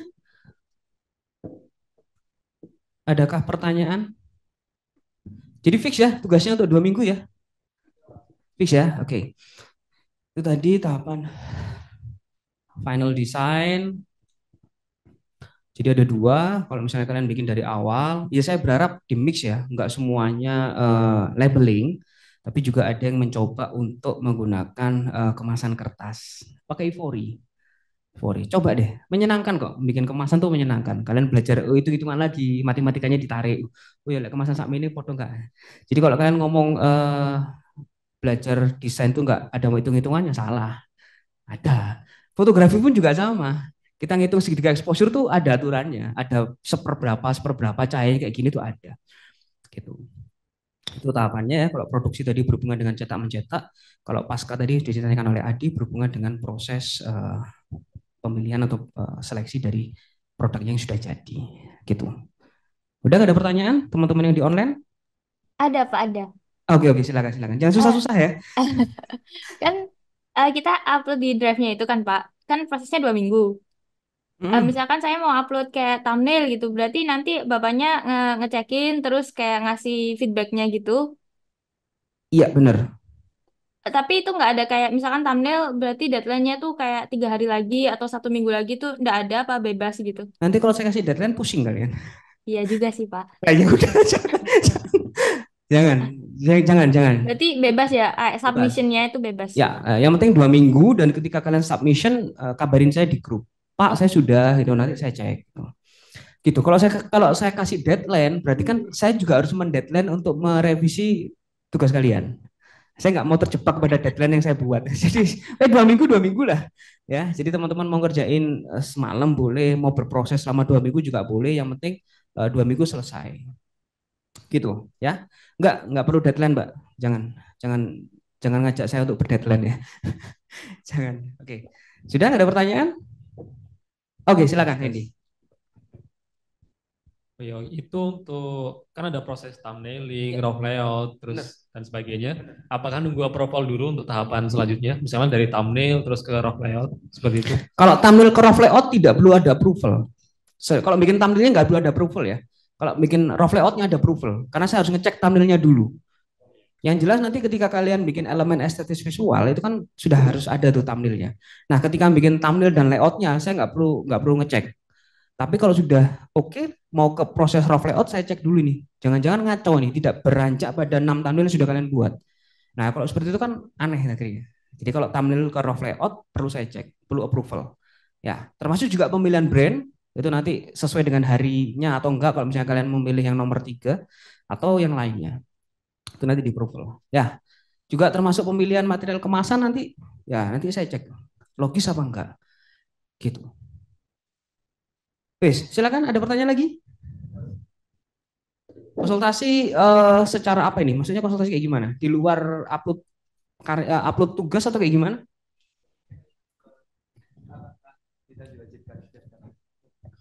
Apakah kita diwajibkan untuk setiap tahap untuk konsultasi atau kayak maksudnya ketika kita ngerasa bingung boleh Kalau misalnya kalian ada kesusahan boleh nanya ya, tapi tidak saya wajibkan untuk konsultasi ya, nggak wajib. Jadi kalau misalnya sudah ngupload tugas di Drive kan udah pasti dapat dapat masukan dari saya, itu saya anggap sudah bagian dari konsultasi gitu ya. Tapi kalau misalnya di luar itu kalian merasa kebingungan dengan revisi yang saya berikan mau nanya nggak apa-apa, syukur-syukur kalau bisa ketemu offline ya itu nggak masalah.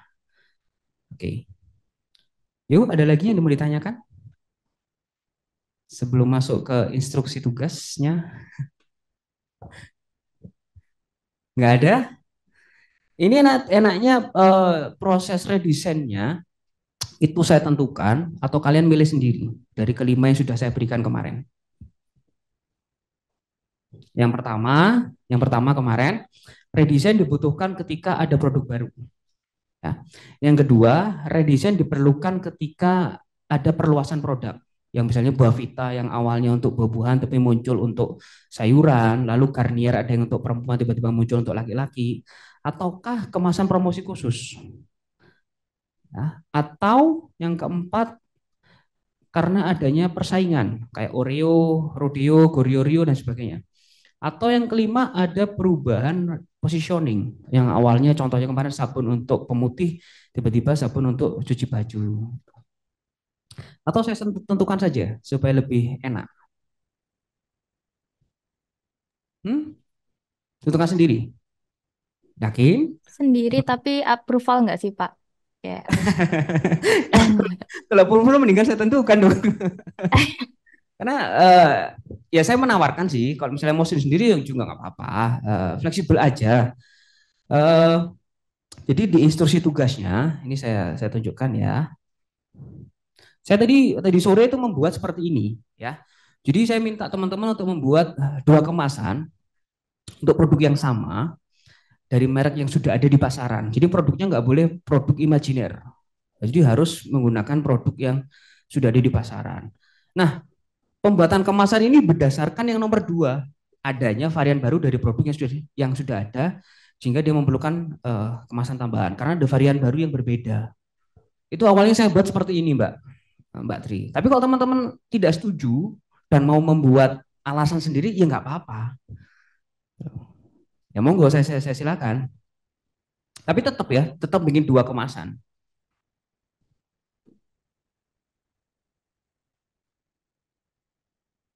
Karena kalau varian tuh lebih gampang untuk memilih visual kemasannya, itu lebih gampang. Kalau warnanya kan ngikutin dari yang sudah ada. Itu saya mikirnya seperti itu sih tadi sore waktu bikin soal ini. Pak, kalau varian misalnya apa produknya sudah ada, cuman aku mau bikin desainnya kayak versi upscalingnya. Jadi misalnya kayak modelnya ada yang ukurannya kecil, tapi desain kemasannya aku mau bikin yang apa versi large-nya gitu semisal. Contohnya gimana tuh? Contohnya yang saya ada di pikiran saya itu saya pengen kan Gude itu ukurannya kecil-kecil ya Pak, Mm-mm. apa botolnya. Terus sekarang kan rame tuh apa kopi-kopi, apalagi kok kopi di kafe-kafe itu kan jualnya yang 1 liter. Mm-mm. Nah aku pengen nge-imagine semisal Gude itu jual 1 literan di Indomaret itu kayak gimana? Buset. Gede 1 liter isinya pirang pirang biskuit mas. Besar banget berarti ya. Ya Gude, Gude Nah, kopi. berarti itu kan masuk ke yang nomor berapa tadi? Perluasan produk. Jadi ngembangin lagi. Makanya saya bebaskan nih. Apakah teman-teman mau ikut soal yang saya buat, ataukah menentukan sendiri dari kelima yang sudah ada? Cuman kalau kalian menentukan sendiri, berarti harus ada approval. Kira-kira seperti yang disampaikan Mbak Tri tadi, sesuai nggak ketika saya harus memilih produk, misalnya Good Day tadi, saya buat 1 liter, kira-kira cocok atau enggak? Itu harus harus saya cek lagi. Jangan sampai ketika kalian bikin kemasan ternyata salah, terus kesalahan itu dipakai untuk kedepannya. Dengan saya harus bertanggung jawab juga. Tapi kalau misalnya menggunakan soal yang saya buat, nggak perlu approval nih. Tinggal kalian cari produknya apa, kalian cari variannya apa, seperti itu. Berubah lagi ya, Silahkan dong, pakai mic boleh. Gampang ya menggiring orang itu gampang. Gimana gimana Rob? Jadi saya kan ngambil objeknya kan eh, produk kosmetik ya Pak. Ya, Jadi kosmetik. ada 2 varian baru. Namun kemarin itu saya cek di top brand itu kan ada perbandingan antara brand A sama brand yang saya angkat itu. Eh, itu udah ada 2 produk varian. Nah itu saya mau ngambil seperti apa punyanya Bapak ini. Jadi saya mau buat kemasan varian 2 varian lagi. Jadi yang 2 varian yang udah ada itu kan belum apa ya promosinya itu belum Masih kurang gitu. Hmm. Jadi saya akan membuat produk baru. Hmm. Jadi 2 varian itu. Nggak apa-apa. Tapi kemasannya itu sama, cuma beda varian gitu aja. Iya, kemasannya sama pasti ada perbedaannya, Mas. Makanya itu kan di paragraf terakhir saya nulis pemilihan varian produk akan berpengaruh pada visual kemasannya. Pasti kemasannya sama. Cuman kalau 2 varian berarti kan visualnya berbeda. Bisa dari warnanya. Kalau misalnya yang satunya pakai day cream, satunya pakai night cream ya. Udah pasti warnanya berbeda tuh yang kamu pilih. Satu menggunakan warna biru karena representasi dari malam, yang satu menggunakan warna kuning karena representasi dari siang. Pasti seperti itu. Dan itu nggak apa-apa dan itu sah dan itu cocok dengan soal yang saya buat. Itu Ya, aman juga. aman. Kalau milih ini ya. Kalau teman-teman tidak milih soal yang saya buat dan mau bikin alasan lain, ya monggo saya persilahkan. Makanya kita sepakatin aja apakah mau sesuai ini atau teman-teman masih Pak saya ingin coba bikin kemasan karena saya mau membuat kemasan edisi khusus. Ya nggak apa-apa saya persilahkan. Monggo bebas. Silakan Pak Eka, mau nanya nih. Oh iya, Bapak itu, Bapak itu kan yang di tugas ini, yang Bapak sampaikan ini ada material kemasan digunakan adalah kertas. Itu kalau ngikutin tugas ini nggak harus kertas kan maksudnya? Nggak harus, nggak apa-apa. Makanya ini kan saya tadi saya buat sore tadi nih. Harapannya ya supaya lebih mudah. Cuman kan tadi ada masukan dari Mbak Tri ketika saya harus bikin DIY gimana. Ya nggak apa-apa. Jadi di yang kertas ini nanti akan saya hapus di instruksinya. Jadi saya tidak memasukkan material kemasan. Gitu. Jadi tinggal disesuaikan aja. Kalau misalnya mau berkreasi, Pak saya nggak mau pakai kertas, saya mau pakai jar kaca, ya nggak apa-apa. Berarti kan prosesnya labeling. Jadi nanti untuk material kemasan ketika saya share ke teman-teman akan saya hapus. Gitu Mas Faik, ya. Silakan. Ada pertanyaan lain?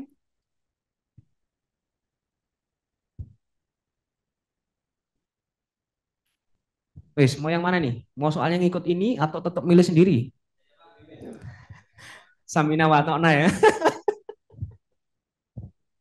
Oke, oke, oke. Karena kalian ikut materi ini, saya kasih diskon nih, saya kasih korting nih ya. Bikin thumbnailnya nggak usah 6, tapi cukup 3 aja. Ya, jadi nggak usah terlalu banyak. Jadi teman-teman nanti setelah memilih produk, lalu memilih varian, jelas ya harus menentukan konsep awal. Konsep awal itu ya segmentasi target positioning, lalu elemen estetis visualnya seperti apa, setelah itu masuk ke proses praproduksi. Diawali dengan membuat thumbnail, karena ada 2 kemasan, satu thumbnail ada 3 satu kemasan ada 3 thumbnail. Dari situ nanti mengerucut menjadi 2 rough layout, jadi 2 rough layout menjadi satu eh, final design. Gitu. Nah, nanti ketika teman-teman membuat itu semua, jangan lupa kemasan awalnya produk yang kalian jadikan acuan itu juga ada ya. Jadi nanti mengumpulkan 3 kemasan. Pertama kemasan aslinya seperti apa.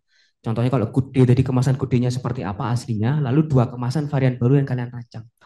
Nah untuk kemasan yang aslinya tidak perlu dibuat thumbnail rough layout sama final desainnya. Langsung aja kemasannya. Tuh. Jadi gitu ya. Jadi ada 6 thumbnail, 4 rough layout dan ada 2 final design. Yes. Berarti untuk pengumpulannya yang saya boleh ini nggak ya Pak? Yang di video tadi nggak perlu paketin ya? Sorry, kurang jelas. Gimana tadi? Yang pengumpulannya itu boleh di video saja kan ya Pak? Nggak perlu Ya, dipaketin. ya di video aja wis. Di video aja ya teman-teman yang jauh-jauh di video. Nanti kalau bisa datang ya. nanti nanti akan coba kita bahas bersama ya kemasan itu seperti apa supaya kalian tahu tuh ketika meranya kemasan oh ternyata sudah diprediksi ini ada yang meleset gitu. Kalau misalnya ada yang meleset atau kurang ya nggak apa-apa nggak usah dicetak lagi biarin aja apa adanya supaya kita tahu nih pembelajaran ini kayak gimana. Nanti ketika UAS diperbaikin gitu. Ya ini ada beberapa contohnya kayak gini ya kemasan-kemasan yang ini Szechuan ini apa cabe itu loh. Nah, tapi dikemas seperti ini, lalu ada kayak gini, ini varian ini berbeda varian, tapi ya intinya sama, Rob. Ya intinya sama, cuman beda varian aja. Ini yang kaleng nih ya, yang labeling itu. Terus ini yang, nah ini yang plastik nih ya, hanya beda di visualnya aja, tapi intinya sama, layoutnya juga sama, gitu. Ini yang kaca pakai stiker dan labeling istilahnya. Wis. Adakah pertanyaan teman-teman? Ya silakan Mas. Ya.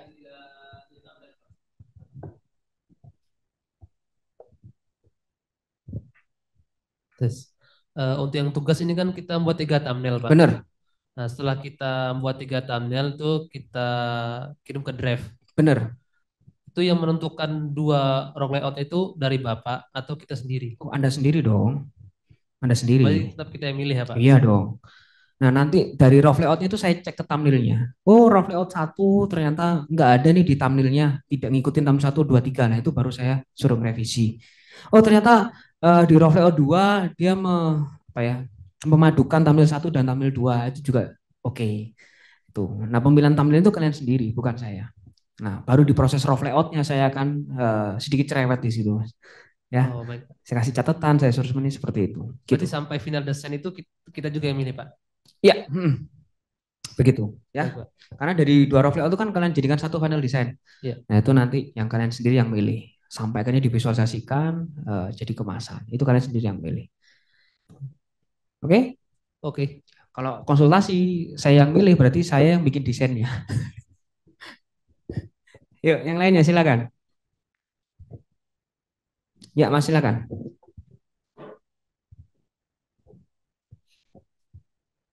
Permisi, saya mau nanya untuk desainnya itu harus apakah ada ketersinambungan yang maksudnya kayak logo itu harus beneran sama kayak produknya atau mungkin kayak bisa diganti yang lumayan total atau kayak gimana? Oke. Untuk elemen visual ya, misalnya logo, baik itu logo gram maupun logo tab harus sesuai dengan yang asli, nggak boleh dirubah. Tapi kalau warna mungkin bisa mengikuti dari logonya atau bisa mengikuti dari variannya, Mas. Tapi kalau logonya enggak boleh dirubah. Ya, karena kita tidak meredesain logo, hanya meredesain kemasannya aja. Gitu. Jadi enggak boleh dirubah tuh. Bahaya nanti kalau dirubah ya. Tapi untuk layout boleh bebas. Oh, layout bebas. Layout malah kalau bisa keluar dari pattern produk yang sudah ada. Layoutnya terserah kamu komposisikan sendiri lah. Karena di situ juga jadi bahan penilaian juga layoutnya kayak gimana. Bisa nggak kamu menata ke 8 atau 9 elemen yang kemarin sudah kita sepakati bersama. Apakah 9-9-nya kamu masukkan ataukah ada yang kamu hilangkan, itu kan tergantung dari kamu sebagai seorang desainer. Itu menjadi penilaian juga. Itu apakah menggunakan foto, menggunakan ilustrasi, apakah ada logo halal atau enggaknya, itu tergantung dari kamu. Nah, kepingin minimalis ya cuman ya minimalis ya paling cuma 3 elemen tok, brand, varian, warna, selesai. Tapi kan mempengaruhi penilaian gitu loh. Itu mengenai penilaian. Di Eman juga nyata yo ngetokno duwe yo podo. Nah, mendingan lebih maksimal dan optimal aja. Tapi kalau logo nggak boleh dirubah ya, nggak boleh. Tuh. Yuk silakan. Ada lagi pertanyaan? Ya, Mike, supaya di sana dengar juga. Misalnya produk yang kita ambil itu kemasannya cetaknya ada timbulnya gitu kan. Ada embossnya. Embossnya. Jadi kalau misalnya kalau kita yang buat tugas ini apakah harus ada embossnya atau sebagai dummy aja, boleh stiker aja atau gimana? Enggak usah Mas, enggak usah di-emboss Mas. Emboss tuh lumayan loh harganya. Enggak usah lah, enggak usah di-emboss. Jadi stiker misalnya kalau ada itu stiker biasa nggak apa-apa. Di stiker biasa boleh atau tidak di-emboss juga nggak apa-apa. Flat itu nggak apa-apa. Ya, flat aja untuk meminimalisir pengeluaran atau kesalahan dan sebagainya. Kalau misalnya di logonya ya, misalnya kita ngambil contoh ini deh, Auburn ini ya. Ternyata di kemasan aslinya tulisan Auburn ini dia timbul. Nah, karena supaya timbul, kamu menggunakan stiker, kamu tumpuk tuh 3 atau 4. Ya kalau pas, kalau nggak pas, nah sebenarnya kan nggak usah wis. Flat aja apa adanya. Ya supaya lebih enak. Jadi concern ke visualnya.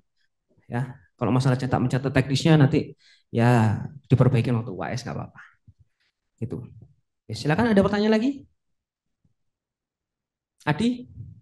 Yakin? Kalau mangap nggak takut.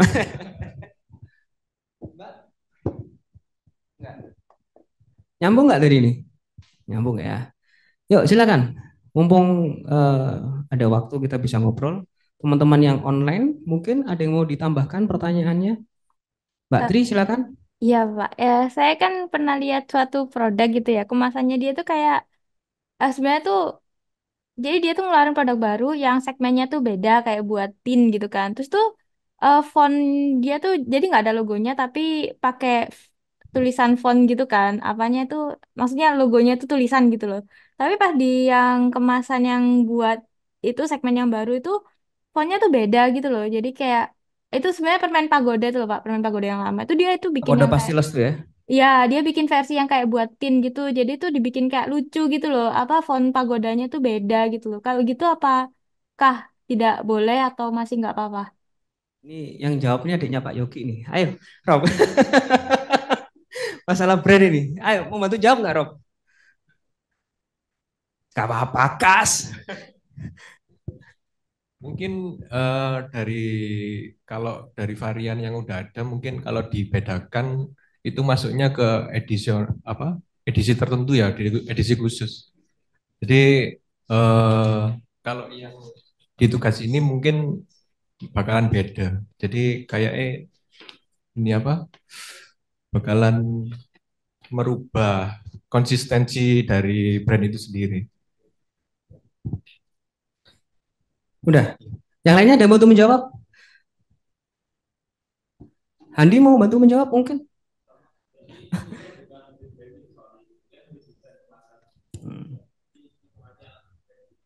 Atau rejuvenation? Saya, oke.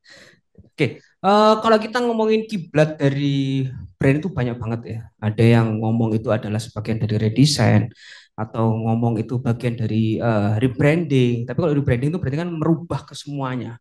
Visi misi itu berubah ya kalau rebranding. Tapi kalau kita ngomongin redesign, kita keluar dari kemasan dulu Mbak ya. Jadi nggak ngomongin kemasan dulu. Kita ngomongin yang namanya repositioning. Di redesign itu ada resegmentation, ada retargeting, dan juga ada repositioning. Nah, kita tahu bahwa permen tersebut itu awalnya untuk siapa sih segmennya? Orang tua ya, karena rasanya nggak enak ya. Saya ingat banget waktu saya kecil dikasih permen itu, bentuknya bagus segitiga, begitu dirasa bayo tuwek rasanya. Ya. Saya nggak bisa mendeskripsikan rasa tua itu seperti apa, tapi kayak gitulah pokoknya ya. Tuh. Dan dia turun tuh penjualannya, anjlok, anjlok, anjlok terus, mau nggak mau kan dia harus terus memutar otak. Nah kalau dia membuat rasa baru nggak mungkin. Ya, awalnya seperti itu. Nah, ujung-ujungnya dia harus membuat sesuatu yang baru dari segi positioningnya, merubah segmentasinya tuh, segmentasinya dirubah. Karena segmentasinya berubah dari dewasa menjadi remaja, otomatis elemen desainnya juga pasti berubah. Elemen desain yang paling utama dari sebuah brand adalah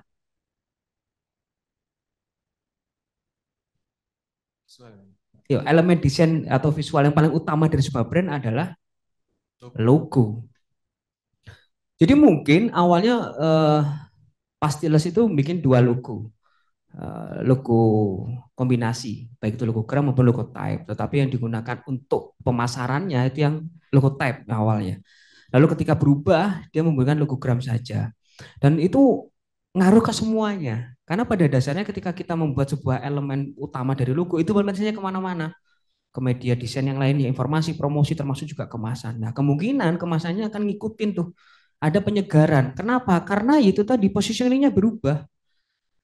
Posisinya berubah sehingga ya elemen-elemen desain yang mengikuti positioningnya pasti ikut berubah juga supaya lebih segar. Nah mungkin ada segmentasinya berubah atau posisinya berubah tapi elemen desainnya tetap. Nah itu jarang banget itu. Itu berani banget orang yang bikin seperti itu. Walaupun ada. Cuman ya berapa persen? Karena ilmu pastinya ketika positioningnya berubah, positioning itu anggapan konsumen kepada sebuah produk.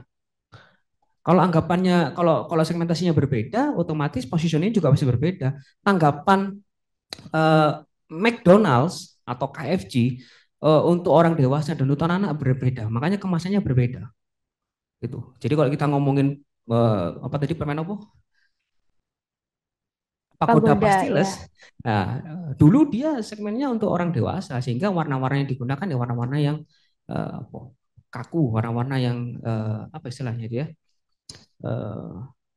Matang ya, orang matang. Tetapi ketika turun segmentasinya menjadi untuk anak-anak, posisinya pasti berubah. Anak-anak nggak mau tuh bawa permen yang dulu kan pagoda tuh pakai apa? Eh, besi ya, kaleng ya, Kaleng. kaleng. Anak-anak sekarang nggak mau bawa permen kaleng, ngapain gitu? Kayak apa? Kayak dia dirubah, kemasannya berubah menggunakan kemasan kertas, otomatis visualnya pasti berubah. Karena posisinya berbeda. Posisinya kepingin permen untuk anak remaja. Segmentasinya berubah, otomatis posisinya berubah, visualnya berubah, semuanya pasti berubah. Gitu. Apakah itu termasuk redesign? Ya nggak tahu juga, karena kita nggak tahu visi-visinya berubah atau tidak. Atau jangan-jangan cuman, sorry, apakah itu termasuk rebranding? Kita nggak tahu. Jangan-jangan hanya redesign atau rejuvenation aja. Gitu Mbak Tri. Oke, Pak. Terima kasih. Ya, silakan. Ada pertanyaan lagi?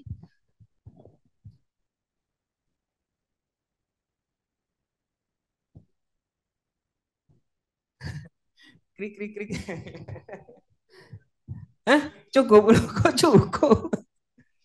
Sorry ya, hari ini saya duduk ya, karena lagi enter win. Oh, saya mual banget. Ya, silakan, teman-teman ada yang mau ditanyakan? Jadi nanti atau paling lambat besok akan saya serahkan draftnya ke teman-teman di grup, termasuk juga dengan materi hari ini dan juga tugasnya. Monggo saya terbuka untuk teman-teman diskusi. Kita memang nggak punya apa ya, nggak punya waktu untuk ketemu seperti anak reguler ya.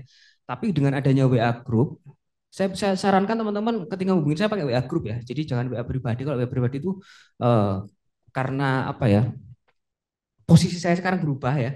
Jadi banyak banget teman-teman yang WA, masuk yang WA itu kadang nggak tak bales. Tapi kalau di grup saya tahu ini berarti penting nih, urgent. Entah itu hanya sekedar pamit, izin atau nggak masuk atau nanya hal-hal yang sederhana, di grup pasti saya baca. Tapi kalau pribadi numpuk yang nggak saya baca. Biasanya saya baca akhir pekan. Nganggur-nganggur tak waca WA nis. Dino Senin Pak saya izin, wah nggak ngerti salahmu kan di grup. Jadi langsung aja di grup. Dan itu terbuka, nggak usah sungkan. Kalau kalian misalnya namanya juga orang kreatif ya, kadang sampai gini nggak ada pertanyaan nih. Pulang, sudah saya mandi, terus, oh gak takon yo. Tanya aja di grup. Kalau misalnya saya masih bangun, saya bales. Tapi kalau saya sudah istirahat itu saya bales besoknya. Ini gak usah sungkan daripada kalian lupa dan sebagainya. Aduh, ini kadang nggak takut. Termasuk teman-teman yang online juga, kalau mau nanya, nanya aja di grup nggak apa-apa. Jam berapapun terbuka ya. Nggak saya kunci grupnya. Jadi kalian bebas untuk WA. Tapi biasanya saya balas kalau saya sedang bisa megang handphone ya langsung saya balas. Tapi kalau tidak bisa biasanya besoknya langsung saya balas. Jadi nggak usah sungkan-sungkan. Kita diskusi aja gitu. Silakan. Ada pertanyaan lagi? Yang online? Mbak Tri ini kayaknya mikir mau nanya apa?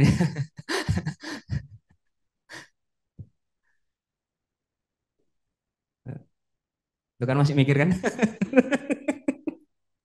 Enggak, Mbak, enggak. Enggak ya? Oke. Silakan. Udah nggak ada pertanyaan? Sudah clear ya?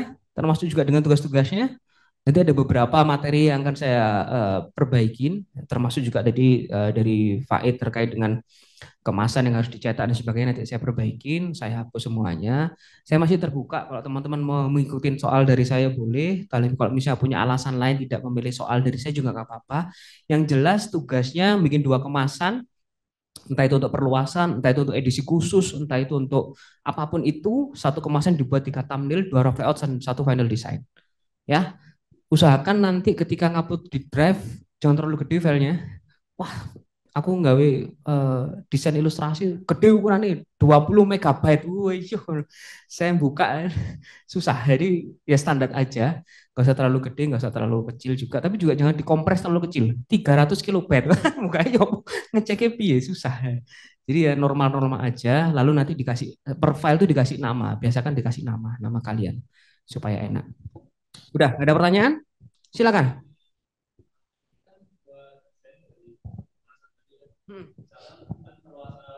Pak, izin pertanyaan.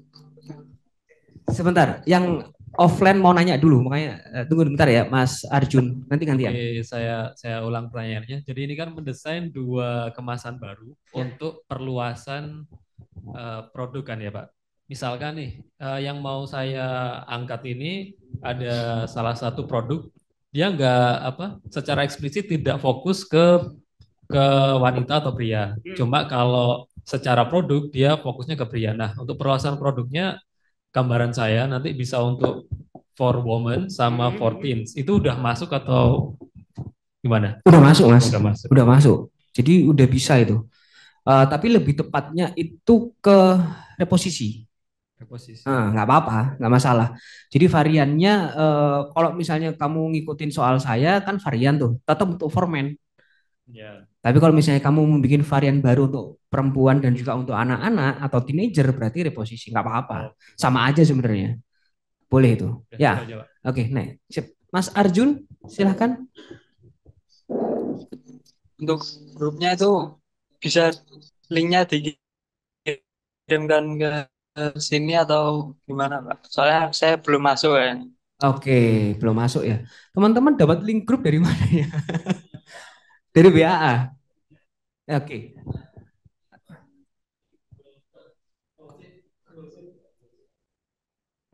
Gimana nih solusinya untuk Arjun nih? Ada yang punya nomornya Arjun?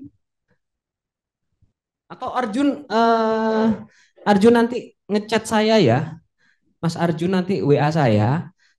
Kalau bisa setelah kelas ini WA saya nanti saya kirimkan link grupnya, gitu ya. Kalau saya dulu minta ke BA Pak, karena saya juga awalnya nggak dikirimi link masuk grup kan, terus saya tanya ke BA, dikirimin sama BA. Oh gitu ya, ada ya. Yeah. Mas Arjun ada nomornya BA? Ada. Wis, minta BA ya. Jadi silakan minta BA, mungkin juga dapat link di mata kuliah yang lain ya.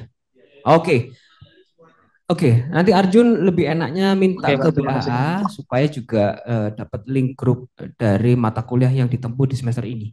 Gitu ya. Sip, ada lagi pertanyaan? Ya, terima kasih. Oke.